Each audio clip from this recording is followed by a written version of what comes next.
Story 1. Footsteps in the hallway. I live alone, which usually I love. But when you live by yourself, there's a specific kind of silence at 3 in the morning. It's heavy. And when that silence breaks, your stomach drops before your brain even registers what you heard. That's where I was last Tuesday. It was about 3:15 a.m. I was in bed, just scrolling through my phone, drifting off. My apartment building is older, one of those cheap suburban complex places off the highway with thin walls. I'm used to noise. I hear my upstairs neighbor, Dave, dropping weights at odd hours, and the couple next door arguing about money. You get used to the rhythm of other people's lives surrounding you. But this wasn't Dave, and it wasn't the couple next door. It started slow, a distinct thump, thump, thump. I froze, phone hovering over my face. My first thought was that someone was in the hallway outside my apartment door. It's annoying, but not immediately threatening. But then I listened harder. The sound wasn't muffled by the front door. It was resonant. It sounded like heavy boots on cheap laminate flooring. The flooring inside my apartment. My heart started hammering against my ribs so hard I thought it would give me away. I held my breath, straining my ears. Thump, thump, squeak. That squeak sent ice through my veins. There's a loose board right outside the bathroom, about 10 feet down the short hall from my bedroom door. I step on it every single morning. I know exactly what it sounds like. Someone was definitely inside. I slowly reached under my bed and grabbed the aluminum baseball bat I keep there. I'm not a tough guy, but adrenaline is a hell of a drug. I counted to 3, ripped the blankets off, and charged out of the room, flipping the hall light switch on and swinging the bat ready to connect with someone's head. Nothing. The hallway was empty. The bathroom was empty. The living room, just a mess of pizza boxes, and my gaming setup was totally still. The front door was dead-bolted from the inside, just like I left it. I felt like an idiot. I figured I was just overtired, maybe dreaming while half awake. I checked the closets anyway, then went back to bed with the bat leaning against my nightstand. I didn't sleep, obviously. The next night, I was on edge. Every little settle of the building made me jump. Around 2 a.m., I was in the kitchen getting water. The apartment was dead silent. Then from the living room behind me, I heard a clear, deliberate shuffle, like someone sliding a foot on the carpet. I spun around, dropping the glass. It shattered everywhere. The living room was empty. But things were wrong. My couch pillows were stacked in a neat pyramid in the center of the floor. My TV remote, which I always leave on the coffee table, was standing perfectly upright on its end on the bookshelf across the room. The fear that hit me then wasn't the intruder kind of fear. It was deeper, colder. It felt personal. Someone wasn't just breaking in, they were toying with me. I decided I needed proof. Before I left for work the next morning, I set up my old iPad on the kitchen counter, plugged it in, and set it to record the living room and the entrance to the hallway. 8 hours later, I got home. The apartment felt heavy again. I went straight to the iPad. It was still recording. I stopped it and started scrubbing through the footage. For the first 7 hours, nothing. Just sunlight moving across the floor. Then, around 3 p.m., the audio picked something up. It was faint, so I turned the volume all the way up. It was footsteps, the same heavy, slow boots on the laminate flooring. Thump, thump. On the video, the room was completely empty. Then came the sound that made me pack a bag right then and there. As the invisible footsteps got closer to the iPad microphone, I heard a voice. It was muffled, like it was coming from inside a wall or from underwater. It was my voice. It wasn't me talking, though. It was just repeating phrases I say all the time. Where are my keys? Gotta take out the trash. Damn it, Dave, shut up there. It sounded exactly like me, but flat, emotionless, like a parrot mimicking sounds without knowing what they mean. The footsteps stopped right in front of the camera, and the voice whispered right into the mic. He's listening now. I grabbed my keys and wallet and ran out the door. I've been sleeping in my car for 2 nights. I called my landlord today to break my lease. He got quiet when I told him why.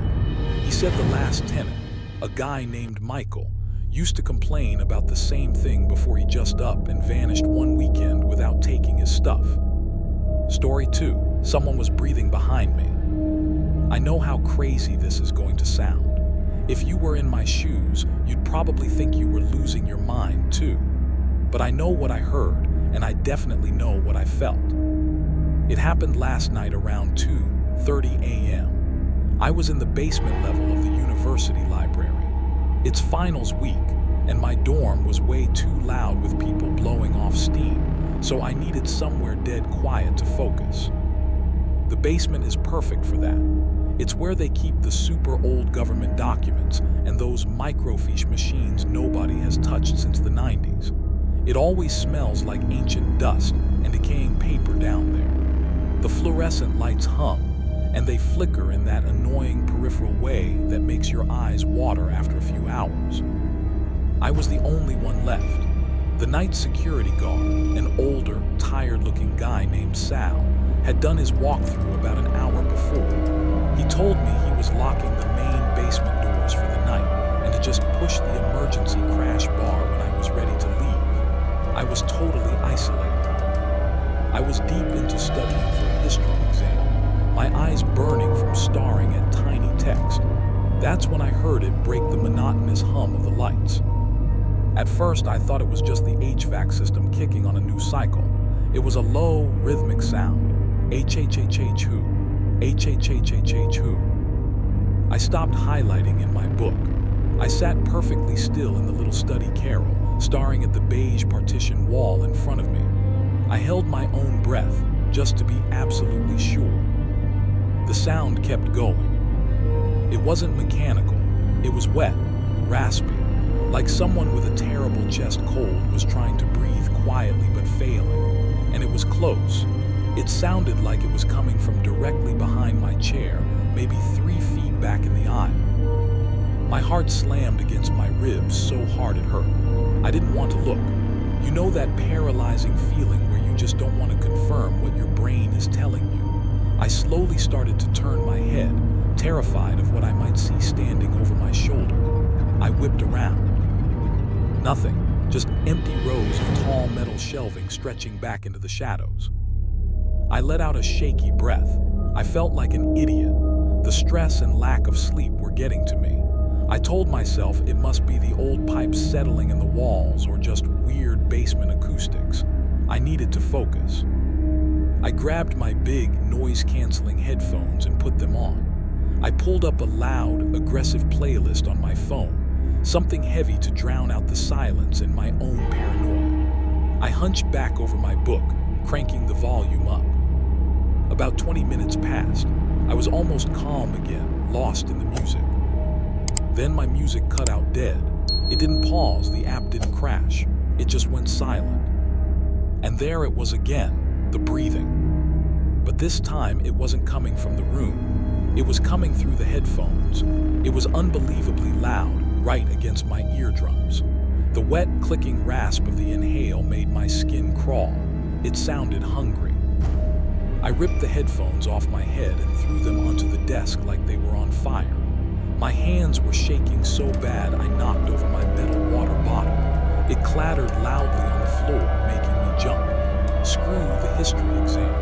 I needed to get out of there immediately. I shoveled my laptop and books into my backpack blindly, not caring if I bent the pages. I stood up, slinging the bag over my shoulder. As I turned toward the exit stairs, I froze solid. The air around me felt suddenly freezing cold, like someone had just opened a walk-in freezer door right next to me. And then I felt it. It wasn't a sound this time. It was physical. A distinct, warm puff of moist air against the bare skin of my neck, right below my hairline. I didn't even turn around. I just ran. I bolted for the stairs, slamming my shoulder full force into the heavy fire door and bursting out into the cool night air. I didn't look back. I sprinted across the empty campus quad back to my dorm, not stopping until I was double-locked inside my own room. I threw my bag on the floor and collapsed on my bed, gasping for air, staring at the ceiling. I was safe. I was in my room. Then my phone buzzed on the mattress next to me. It was a notification. My voice memos app had just finished saving a new recording. I hadn't opened that app in months. My thumb hovered over the play button. I don't know why I did it. Curiosity got the better of my fear. I hit play on the new file.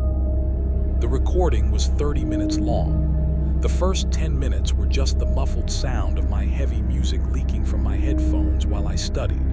Then, the music on the recording cut out, just like it had in real life.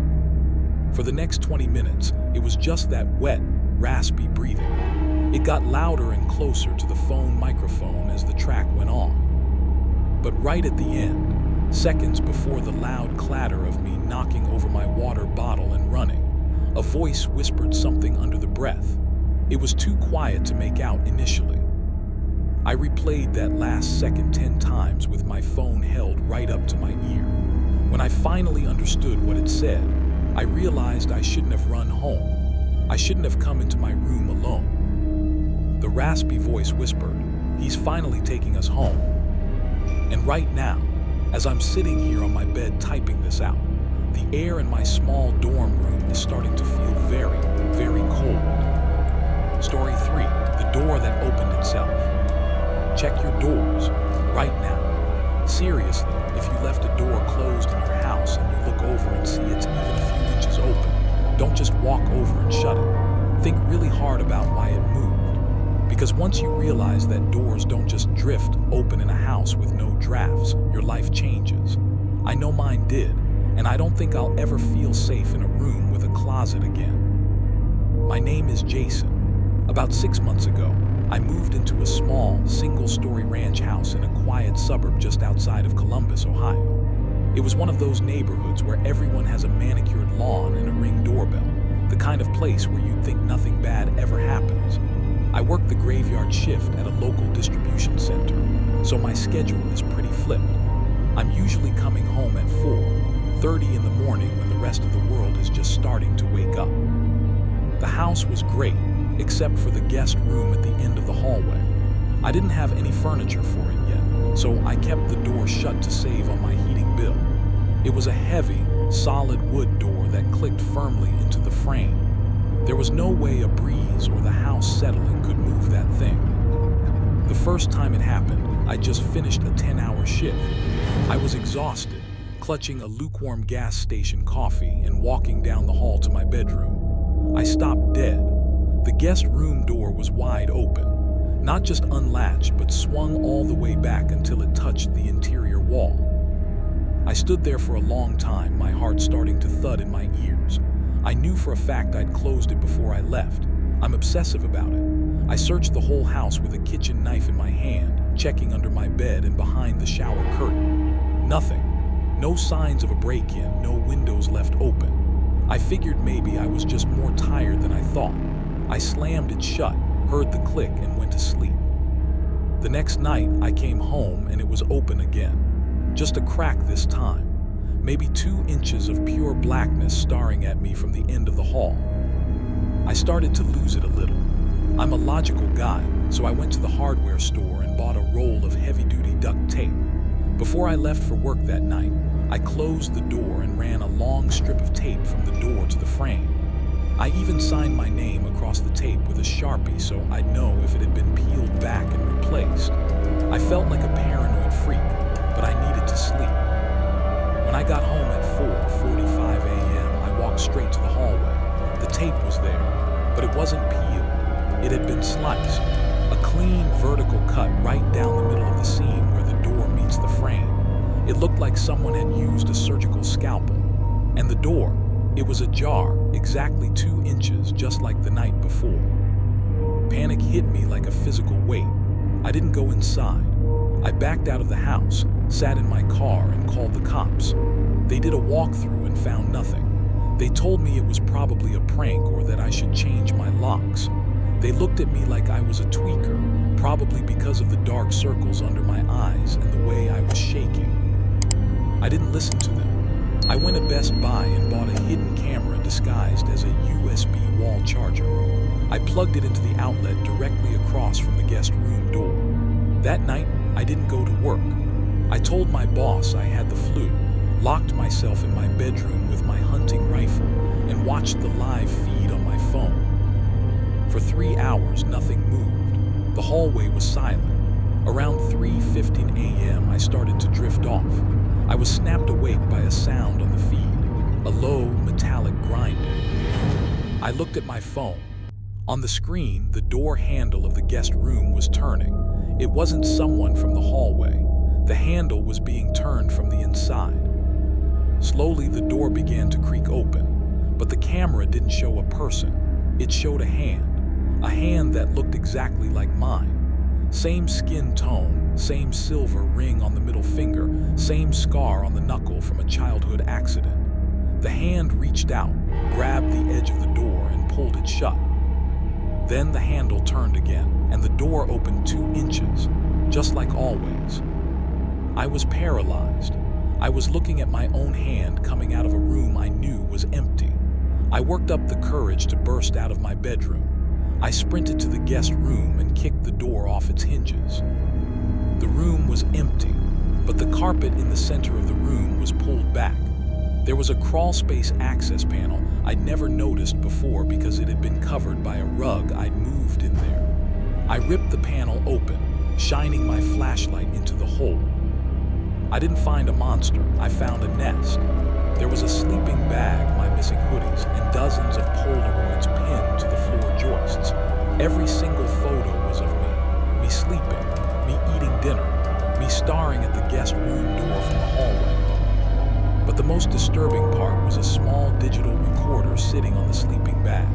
I hit play. It was a recording of me talking to the police the night before. Then it switched to a voice practicing my own laugh. It sounded perfect. Identical. I heard a floorboard creak behind me, not in the crawlspace, in the hallway. I spun around and saw a figure standing in the shadows. It was wearing my favorite work jacket. It had my height, my build. It didn't have a face, just a smooth, pale surface where features should be, like a half-finished clay sculpture. It held up a scalpel, the blade reflecting my flashlight. I didn't fight. I jumped out the guest room window, glass shattering everywhere, and ran until my lungs burned. I haven't been back. I'm staying in a motel 3 towns over, and I've already put the house up for a short sale. I thought it was over, but 10 minutes ago I got a notification on my phone. My old house camera, the one I forgot to unplug, just detected motion. I opened the app. The video shows the faceless thing standing in the empty hallway of my old house. It's holding my cell phone, the one I thought I lost in the crawlspace. It looked right into the camera, and even though it has no mouth, I heard my own voice come through the phone speaker. You left the bathroom door open in room 214, Jason. I'm looking at my bathroom door right now. It's wide open, and I know for a fact I closed it.